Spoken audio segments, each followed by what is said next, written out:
All right, thanks a lot, Allison. America's first Muslim congressman, well, he's not getting a warm welcome from one of his colleagues. Virginia Republican Virgil Goode says if Americans don't wake up, there'll be more Muslims moving to the U.S. and getting elected. Joining us from our D.C. bureau is Mukeet Hussain, president of the Virginian Muslim Political Action Committee. And here in studio is syndicated columnist Joel Mowbray. Good to see you both. Glad to be here. Good morning. So, Mukeet, let me start with you with regard to the statements that Virgil Goode made, Republican Representative Virgil Goode, saying that basically this politician in Minnesota should not be allowed to use the Quran when he is sworn in. And also, I guess the statements went a lot further than that, saying that Muslims should not be allowed basically to become politicians in the United States. Yes, actually the statement was rather disturbing at several levels. First of all, it was very irrational. If you read the statement, the congressman tried to tie together several things which don't make any sense. For example, he talks about Keith Ellison, and then immediately he talks about immigration and illegal immigration. Well, Keith Ellison is not an immigrant. He has been in this country for his family has been here for generations. Right. He's an African American. Of course, he has nothing to do with immigration. Secondly, he talks excuse me, he talks about illegal immigration. Right. Most Muslims in this country are not here as illegal immigrants. So tightening the immigration procedures is not going to make any difference one way or the other. Okay. Joel, I want to bring Joel in here because there are people, though, who say that Keith Ellison does have some troubling aspects of his past, including you. Yeah, absolutely.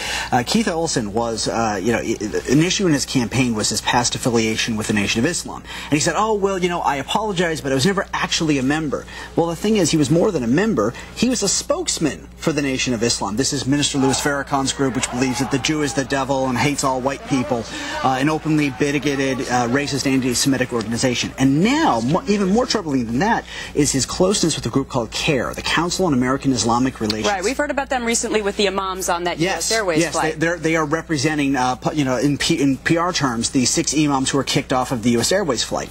Well, CARE is founded by 2 self-identified supporters of Islamic terrorism named Nihad Awad, who's known Keith Ellison for almost 20 years, and a guy named Omar Ahmad.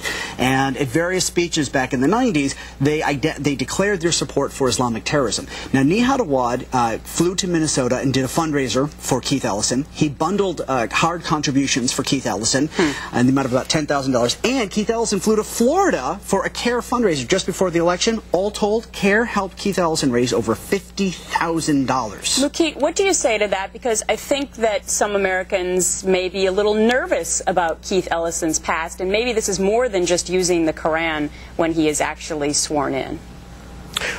Well, first of all, whether Nihad Awad and other people that who were mentioned, whether they had any terrorism ties or not, is not entirely proven. And if they had ties, but even if there was speculation.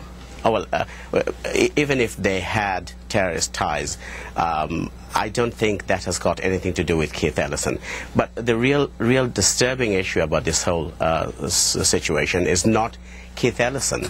The real disturbing issue is that the congressman makes a very sweeping remark, basically condemning all Muslims. If you read his letter, right, and I think Joel agrees that that was out of line. And look, I will say to Mukeet, and I've said this to you as well. I don't agree with what Congressman Goode said. I don't believe we should be cutting off all Muslim immigration. But lest we forget, all 19 of the 9/11 terrorists came here on legal visas. So we clearly need to figure out who is coming in from these Islamic countries, especially countries that are known hotbeds of Islamic extremism. All right, Joel Mowbray, Mukeet Hussain, thanks for your time today.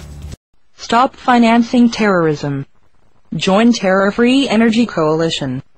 Visit www.terrorfreeoil.org.